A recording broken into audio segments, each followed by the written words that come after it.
দেখতে বলে তোর খায়েশ জাগছে, আজকা তোর খায়েশ আমি পূরণ করুন।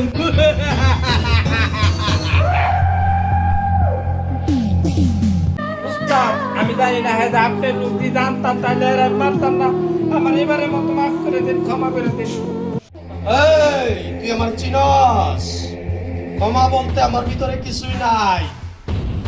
তোরে 3 দিনের সময় দিলাম, 3 দিনের ভিতরে লুচুনপুরা 3 নং ওয়ার্ড চাইরা চলে যাবি।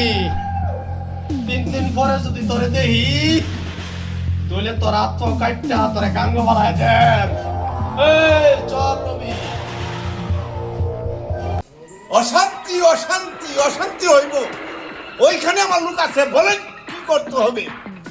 হাত ফাও বাইন্দা হাসপাতাল বানাই দিব না ফিনিশ করে দিব? জানি না, শুধু এটুকু জানি আমার মেয়ের জীবন থেকে ওকে সরা দিতে হবে। বস, কথা পাক্কা, কাজ হয়ে যাবে। Thank you. আবার তাদের রাখো, কাজ হয়ে গেলে বাকি টাকা পরে দিয়ে দিব। টাকার কথা পাবেন না, এটা নিয়ে যান। কাজ শেষ করে আমার পাওনা আমি বুঝে নিব। আপনি নিশ্চিন্তে বাসায় চলে যান, সন্ধ্যায় খবর পাবেন কাজ হয়ে গেছে। আচ্ছা ঠিক আছে, গেলাম। জয়কালে ক্ষয় নাই, মরণকালে ওষুধ নাই। মস্ত এইদিকে আয়। উস্তাদ কি হয়েছে বলেন? শান্তি বাগে অশান্তি লাগায় দে। বাবা রবি, হ্যাঁ চাচা বলেন। তোমার আমি সারে কান্দা বাজার থাকি না বন্ধরে বিচারে বাজান, বিচারে হয় না সাদতে আমার ছেলেরে অনার থুক বাজান মায়েরা লাগছে না বাবা। এর একটা তুমি একটা সুবিচার করে দিবা বাবা। আপনি চাচা কিন্তু চিন্তা করেন না, এই শাহাদতের এত বড় সাহস, অন্যায়ভাবে মানুষকে আঘাত করে, আমি এটা সহ্য করতে পারি না। কারণ আমি অন্যায় প্রতিবাদ করি, যে জায়গায় আমি অন্যায় দেখি এই জায়গায় আমার প্রতিবাদ চলছে এবং চলবে। আপনি এগুলো চিন্তা করবেন না। ওই শাহাদতের বিচার আমি লুচুনপুর কান্দা বাজারও ইনশাল্লাহ করব। আমি বাড়িতে চলে যান, আমি শাহাদত দেখে নিব। আমার বিচারটা ভালো করে করবা বাজান তুমি। আল্লাহ বাসা তোমার আমি দোয়া করি, তুমি বেঁচে থাকো বাবা। আসসালামু আলাইকুম। ওয়ালাইকুম আসসালাম। ওই শাহাদত বড় রংবাজ, এই কিরকম রংবাজ হয়েছে আমি তার দেখতে চাই। শাহাদতের একদিন আমার একদিন।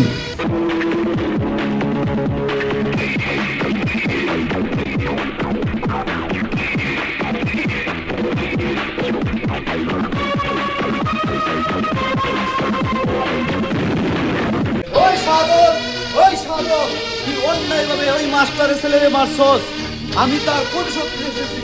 তুই বাড়ি থেকে বের হ, তোরে আজকে আমি দেখে নিব তোর এত বড় সাহস। এই রবি, তোর এত বড় সাহস, তুই আমার নাম ধরে রাখস? আমার নাম শুনলে বাগে বসে এক গাঁটে পানি খাই, আর তুই তো মাত্র চামচিকা। ওই শাহাদত, ওই মাস্টারের ছেলে কি অপরাধ ছিল? তুই মাস্টারের ছেলেরে অন্যায়ভাবে মারছস। আমি তোকে দেখে নিব। আমার মিলাই আমারে কমেও, তোর মতো রবি আমি প্রতিদিন তৈরি করি। এই রবি, সময় মতো তোর আমি মলম লাগাই দিব। এই, একদম চোখ, কে কাকে মলম লাগায় সময় হলে বোঝা যাবে। তোর সাথে পরবর্তী দেখা হলে মুখের ভাষায় কথা হবে না, কথা হবে অস্ত্রের ভাষায়।